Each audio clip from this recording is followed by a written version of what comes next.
Hickok 45 here. Where am I? Sort of in the trees here. We got an LMT Mars, kind of one of their newest things. I don't know how new, about a year or two maybe, but it's the totally ambidextrous lower. That's why it's called Mars. Modular ambidextrous rifle system. Pretty cool. And with their monolithic rail platform and all that. So thought we had never done an LMT. Thought we'd do it. They're famous for being really well made. Went ahead and got it in Valkyrie, 224 Valkyrie, just because I had some ammo, as I mentioned somewhere else. So we're shooting the 224 Valkyrie. Put a scope on it. Whoa, something wrong with me, huh? Well, yeah, I bought it. We'll talk about it when we get down to the shooting table. But thought I'd put a scope on this one. It's got a long barrel, 20-inch barrel. Yeah, let's just shoot from up here as far as we can get away, safely.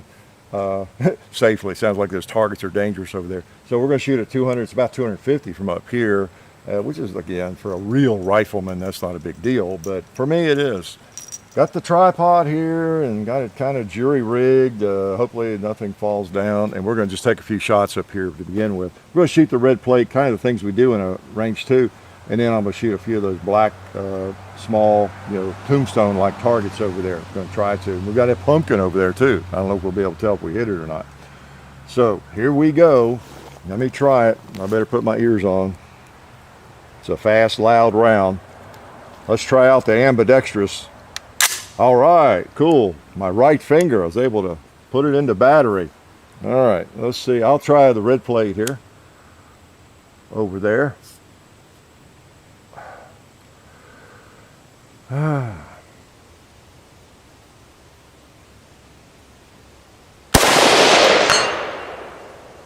right, let's go ahead and try the pumpkin. Might not be able to tell if I hit it, but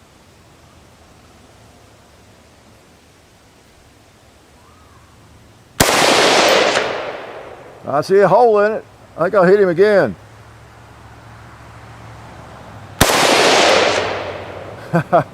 I caught him again, I think. Okay, let's try that right black target.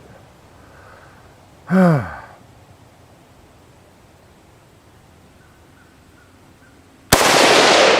right, move over.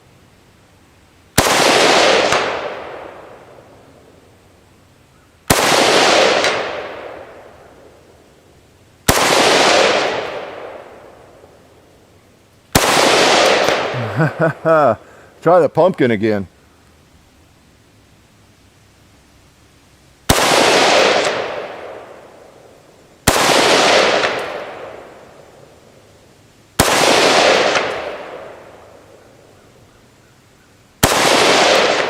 All right, I'll hit the red plate to finish up.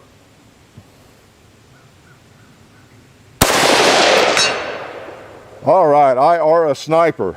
Woo! I are a sniper, there's no doubt about it. Oh boy, that is kind of fun, I'll have to say. We'll jack that round out, come back and get it so the squirrels don't eat it. How's that? And we'll go down to the shooting table and we'll talk about this thing. Now I'm going to set up a better rig here for the next time we do this, but I was trying out this tripod. I bought this at Bud's at their brick and mortar store up in Lexington 2 or 3 years ago, and really haven't made good use out of it. Since I don't have a real shooting table, it's kind of uneven up here, I thought this will work. If I get a better stool and set up, this is fine for my purposes. So we're clear. Let's just walk down the hill here. Yeah, we could even do it right-handed because it's ambidextrous. Like I said, this is their Mars receiver lower. It's the modular ambidextrous rifle system. Yeah, and it's totally ambidextrous. You see your mag release over here, you got the fence around it and everything, so it's pretty cool. Your fire, your safety, everything's the same pretty much on both sides. That's what they're famous for with this lower. So we're going to fire some, guess what, 224 Valkyrie ammo here, since like I said, had some, and in doing some more research, I realized and learned a couple of things that actually, see, I think both Savage and Federal put out a letter on their Match King, their gold medal, the 90 grain Syria Match King, and advised, I don't know if it's just people with the Savage rifle, not to use it, or that you have maybe some accuracy issues with it. I'm not sure y'all know more about that, some of you long-range people, but I did notice that, and I had been shooting it, and in fact I sighted this in with it here at this range, and I didn't have any trouble, of course, with what I was doing, but I wasn't doing 1,000-yard shooting. But you folks that have shot the Valkyrie a great deal, you know, it's like everything. When a new caliber, new cartridge comes out, it's the best thing since sliced bread, right? And then slowly over time, reality sets in, and it's probably not the best thing since sliced bread, but it might be pretty cool. But you know, the truth comes out, and I don't know if the truth has come out. I just know that there's some tweaking going on, maybe with some of the rifles, and maybe the ammo to some extent. But I had a letter, in fact I printed it out. It was saying that you're fine with the diffusion in another Hornady brand or something. But so anyway, I had a bunch of that, so that's what I'm shooting mostly today.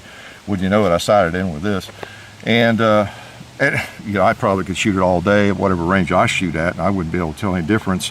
And I don't know exactly, you know, which rifles might be having issues and which not. I know the throat and, you know, the chamber and all that is really critical with this round, the 224 Valkyrie. And apparently though, when it's right, when it's correct, it's just a wonderful round, okay? And someone probably would have to shoot, I would have to shoot a lot more than I shoot to be able to tell any difference. And again, I don't do bench resting. See, that wasn't even bench resting. That wasn't a bench, was it? That was a tripod. And I'll tell you this too. I don't know what kind of trouble we'll run into in this live video style we use. I had it sighted in right here. And my normal method, a paper target here, and I kind of got into it. I know where an AR needs to hit on a paper target right here where these blue 2 liters are in order to hit almost anything I want to hit over there and be pretty much right on. And I had it there. I got back up there though, and at 230 yards, it was going low. Then I was adjusting the scope and needed to move it up, and up was moving it down. Figure that one. And so I really messed with that scope a lot. I don't think it was me, so we'll see where it is right now. But anyway, the LMT, well, I'm talking, I'll put these back in the mag so I have some more ammo. So yeah, like I said, I am a sniper.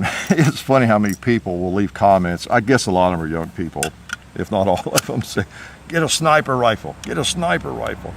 And you know, we have had a few rifles that were really set up with nice scopes and that kind of thing. I forgot what that was we had, John, that, gosh, it's been years ago. Somebody brought by an incredibly scoped out, a rifle with an incredible scope on it, and we were just popping whatever we wanted to over there. But this is not a bad setup. If I worked a little more with it, there's no telling what kind of nails I could drive with this anywhere on the property at the distance I can get, because it's an accurate rifle, LMT, and you know, scope's decent and all that. It's just that I'm going to be moving, this scope will be off there like tomorrow or the next day or something. So I just put it on there to just have some fun with and show the rifle and take it off and put it on a different rifle. So I'm not going to tweak it till, you know, I can drive a nail probably, because I don't drive nails very often with a rifle. But it is a neat setup, and I see the attraction to having a rifle with a nice scope on it, an accurate rifle, well-made rifle. And for some of you, this is your thing. Yeah, this is your thing. Getting a rifle and putting a good scope on that thing, and being able to get down and just pop anything at almost any range you want to. That's a big part of the hobby. It really is. And hunting, of course. You know, prairie dogs or whatever it might be. So I've got mag loaded. Let me take a couple more shots here. All right. So we're still shooting the Fusion. And again, for those who are not aware of this round, we're talking about a 90 grain bullet generally in the 2,700 feet per second muzzle speed. Okay, and so is the gold medal. Match King is I think it's the same ballistics, at least on the box. Yeah, 90 grain, it's 2,700. Yeah, and that's a 90 grain Sierra Match King bullet, and that's one that, you know, some people are having trouble getting barrels right for apparently. Okay, let's take a couple shots here. Oh, this will be fun. We'll see where the sights are. Oh boy, I really did booger with them, I tell you. All right, let's just use our right hand and put it into battery. Pretty cool. Let's see, let's shoot something really close. Let's see, I'm gonna take this back down. This scope is 3.5 to 10, so I don't think I want 10 power. All right, at least it's good for a close 2 liter. Let's try a blue one. Ah, not bad. In honor of Kentucky, the real test will be on a red plate over there. All right, try the red plate on the left. See where the heck we are. Well, yeah, maybe not too bad. Try the one on the right.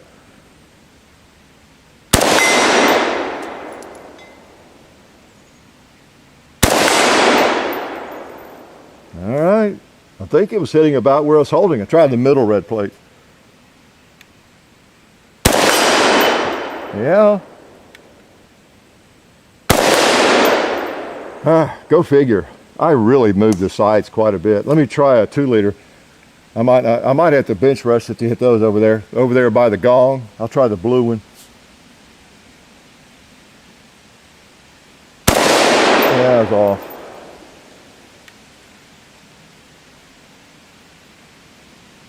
Oh, I was off again. I have to tell you that when it doesn't explode, you can tell, can't you?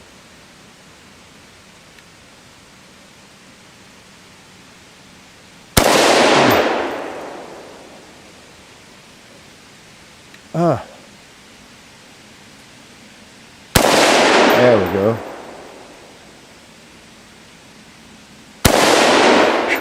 You'd think that's kind of a small target to get those crosshairs on and hold there.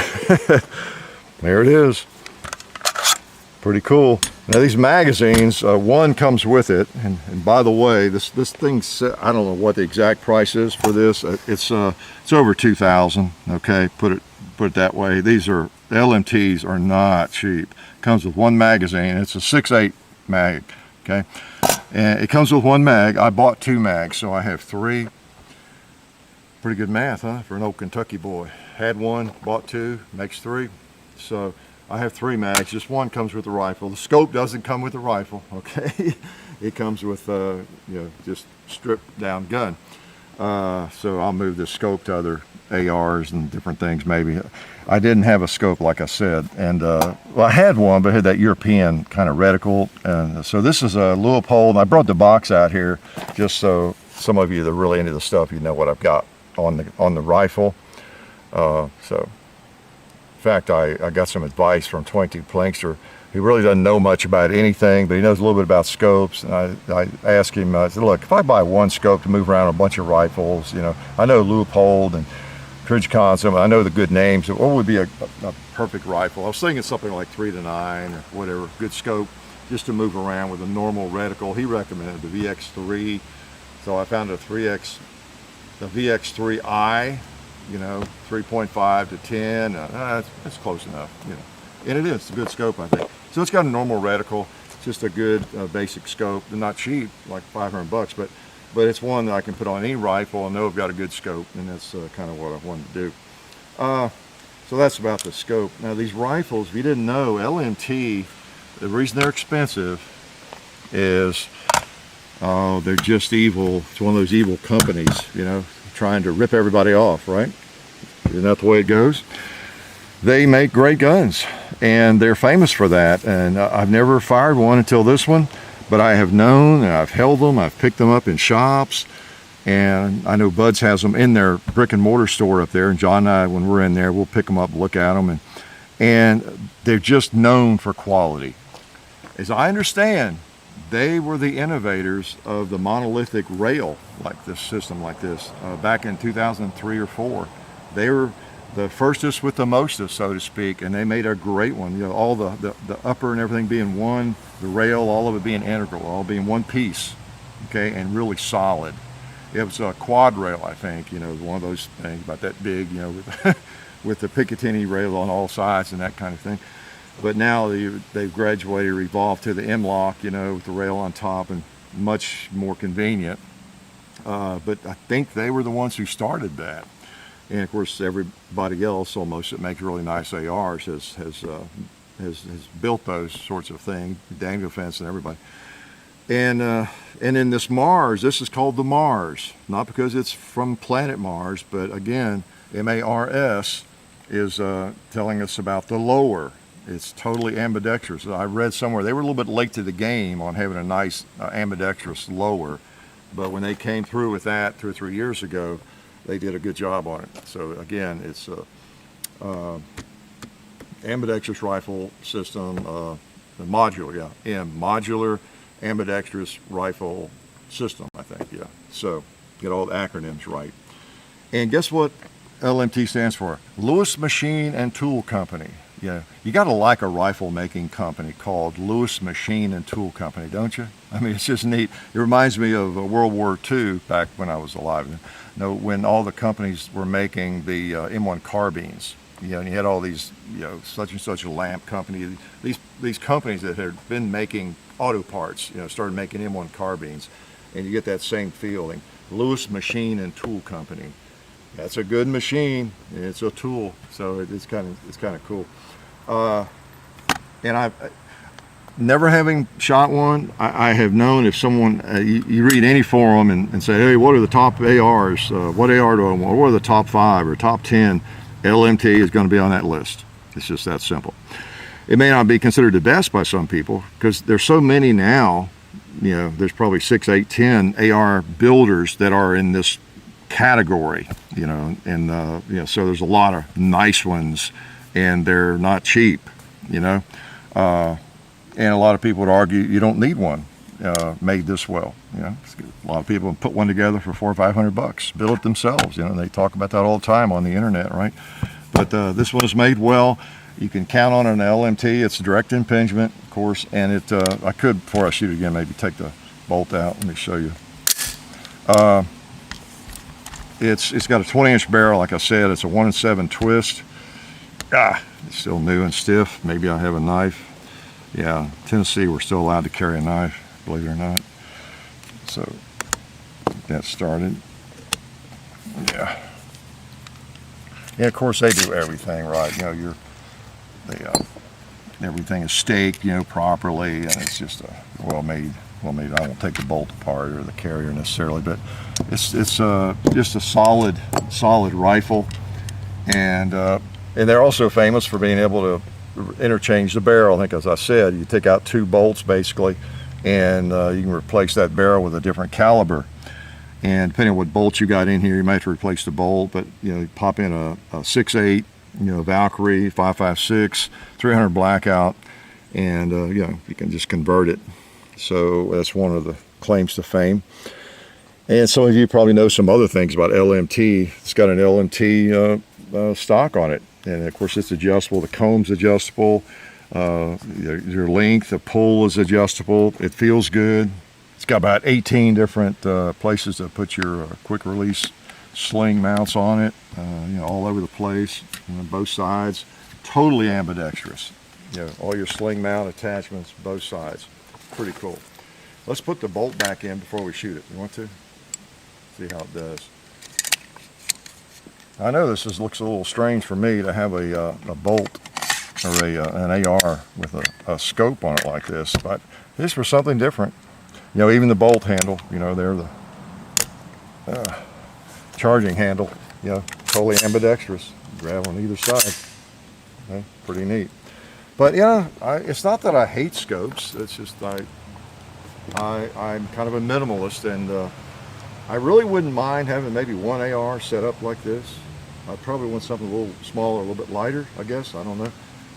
It's kind of fun. It is to know exactly, you know, get one sighted in. So I understand the appeal for you folks that do a lot of this and with scopes, knowing exactly where that thing is going to hit. I mean, if you could hold it steady enough, knowing that you could lay this knife over there at 70 yards and you could put one through that hole probably.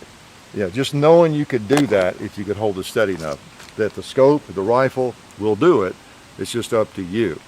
Whereas I'll admit with iron sights, you get them on and you're mighty close. Best you can tell they're on, but you know, you're never 100% sure you're going to be able to put one through that spider hole, are you? So now I do have some of the Match King loaded. I've been shooting some of that. I'm gonna go ahead and shoot that, and you know, I'm not going to be able to tell any accuracy issues. There may not be any with this setup anyway. That might be the problem though. I had to change my my sight settings like I told you up there. Although I was going the wrong direction for some reason, and backed them back. So I don't know, maybe I got back to where they needed to be. I don't know. All right, well, let's try the red plate again. Boom. I'll take that. I see a piece of cinder block on that barrel. Oh, I see a can too. Before I shoot the block, I'll shoot it to the right of it. All right, picked him off. Nice, nice. Red plates in the middle. Boom. Boom. Oh, I knew there was one more can. There on those posts with that giant, whatever it is hanging there. I see a 12-ounce can.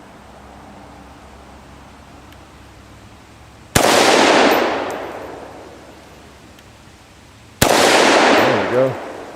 Got him. Oh, shooting animals. All right, what we got here needs to be shot. How about this target?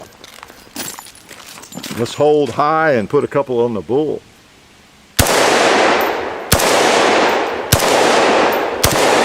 Yeah, low. Smoke some pot. 2-liter. What else? What? Oh, there's a pot right there on the target stand. Oh man, never can smoke enough. Oh, bowling pin. And one more 2-liter. Oh, he took off like a helicopter. Maybe because I shot him with one hand. You think that was it? Oh boy. How much we have left here? We have some ammo. We got a couple. Let's just put them on. Oh, there's a piece of cinder block right there. And let's put the rest on our red plate.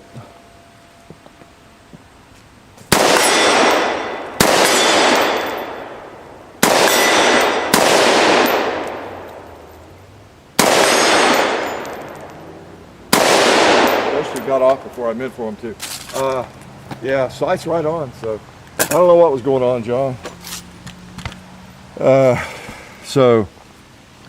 You know, shooting a scope is fun. Like I say, I don't do it much, but you know, so many of you have told me to get a sniper rifle. I just want to get a sniper rifle and be a sniper, right? So it's neat. I guess with ARs, I kind of prefer a lighter weight AR, but there is something about this thing that just feels so solid. It's a little on the heavy side, but yeah, it's got a 20-inch barrel too. It feels really, really solid. You just know this thing is going to last, no doubt about it. So if you're looking for ARs and weight is not an issue, you want a solid AR, maybe a 20-inch barrel, and you're not looking for an M4 carbine, and you're going to want to reach out. You know, maybe this is the kind of configuration you'd want to look at.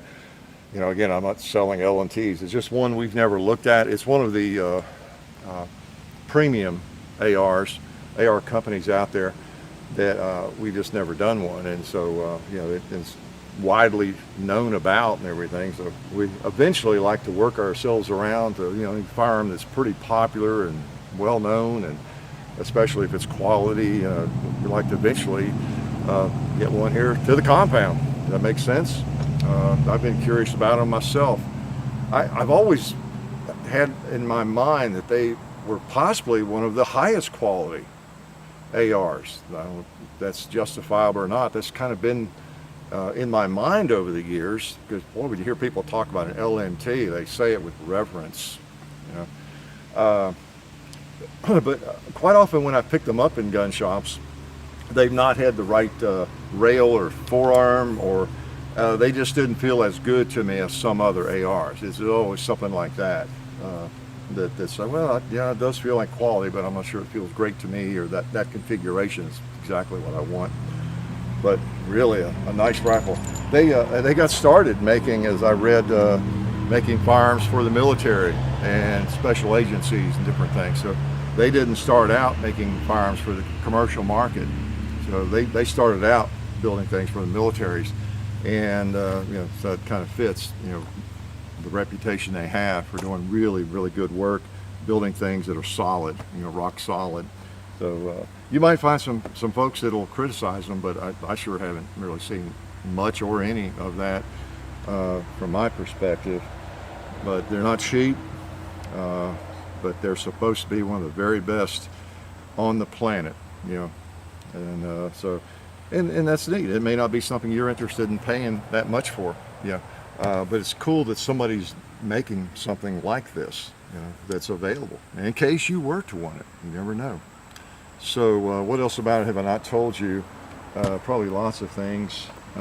Told you about the twist rate 1-7. I think it's a 20-inch barrel. This one is the Valkyrie. And again, I had more ammo. If I bought one, I'd probably want it in a 5.56. I don't know. Except if it's this big and you got it scoped out, you know, maybe you want to look at a round that's, you know, supposed to be a great long distance, you know, round. I don't know. Pretty cool. For my purposes, the 5.56 is going to do anything I want to do, anything I'm shooting at, you know, for the most part. I don't really hunt. I can see this being an interesting hunting rifle, you know, in a Valkyrie, a round like that. It's because you got your long barrel and everything. But, you know, pretty cool. I feel like there's some lies I should tell you. I do want to shoot a couple more. Can I do that? I don't think this is, you know, maybe you do this. Maybe you go out and blow hundreds or thousands of rounds with a what am I trying to say? With a Valkyrie round. Something fell. I thought I heard somebody back there. Is it the? Oh, I forgot a target. Yeah, but I thought I heard something in the woods. Yeah, you gotta kind of watch it, not turn your back on even the shooting range. You don't know what's going to show up. You've seen the deer and everything. So I have one target left that needs to be exploded. We'll see what the Valkyrie does for that. But as I was saying, it's not the kind of round or rifle you're going to buy in this chambering and go out and just blow through hundreds and hundreds of rounds probably. It is more of a precision rifle, a round, and expensive round, that kind of thing. You're not going to find a bulk deal on this ammo, probably in this chambering, I don't guess, at least not yet. If it becomes really popular, maybe it would. All right, and then plus, it's kind of a long range round, and you'd want to take good care of your barrel, I would guess, because a lot of people would be using it for really long range. And so, like burning through, you know, magazine after magazine might be not smart, you know, for your barrel. All right. Well, Mr. Purex Bleach or whatever you are. Well, oh man, it just had to attack me on the last shot and get my scope wet. My new scope. What else can we try?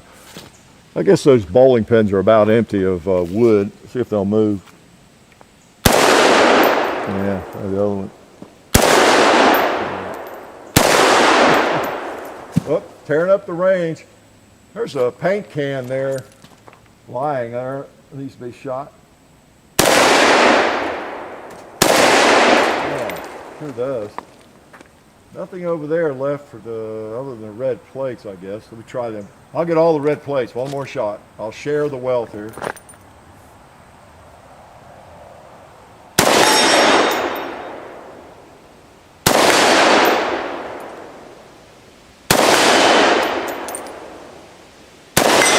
Yeah, pretty neat. And the barrel hasn't been shot. And that tin can there hasn't been shot.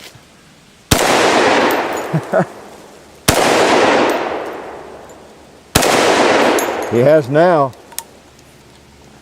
You folks, new shooters, you do realize when you're shooting a really fast round like this, and you shoot a tin can like that. Let me grab it real quick.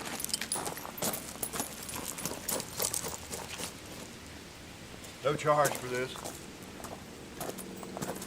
No charge for this, let me say.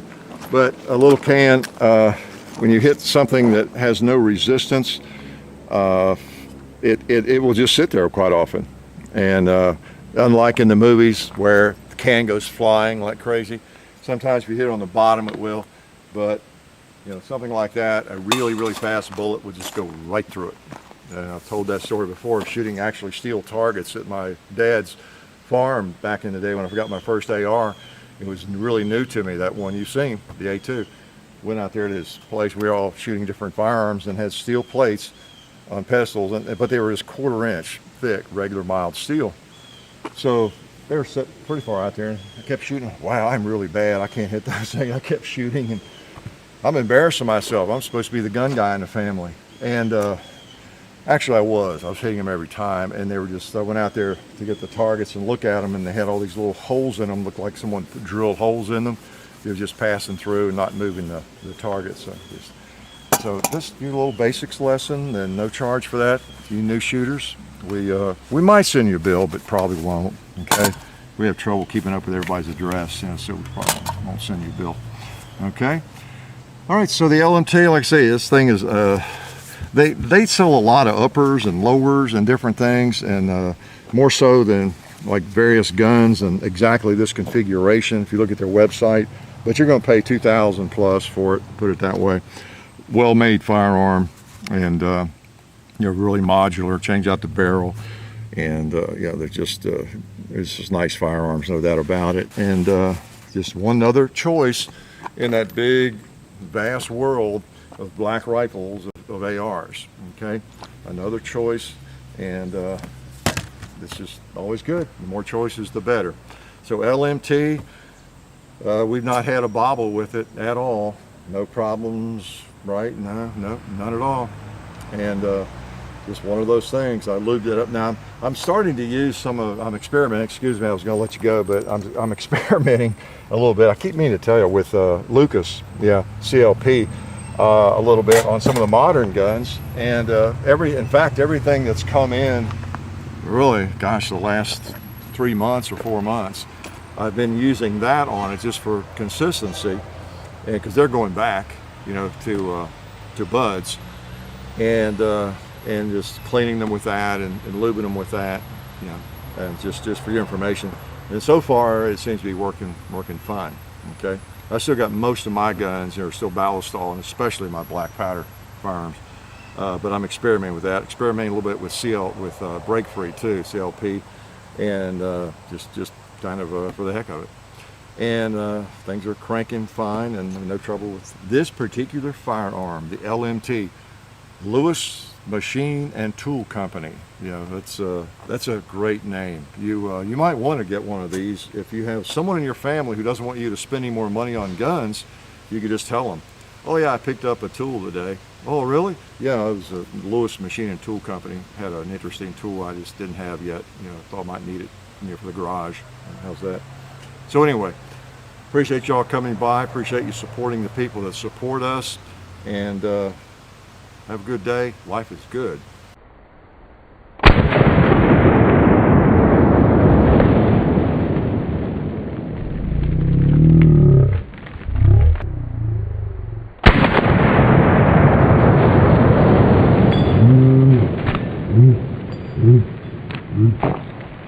Oh, hey, welcome to the end of the video. Just clear out this pumpkin for our annual pumpkin carving video. But since you're here, I want to remind you to check out our friends over at SDI, the Sonoran Desert Institute. They're a fully accredited online distance learning program where you can be certified in gunsmithing or get an associate's degree in firearms technology. So go check them out at sdi.edu. And also, while you're on the internet, make sure you check out our own website. We have merchandise like this. Some of it will be limited. This shirt may not be available, but we have several that are going to be available across the board. Hickok45.com. We kept it simple for you. So go over to Hickok45.com. Check that out. We got merchandise over there. There's links to all of our other social media, like Hickok45 on Facebook, Hickok45 on Twitter, The Real Hickok45 on Instagram.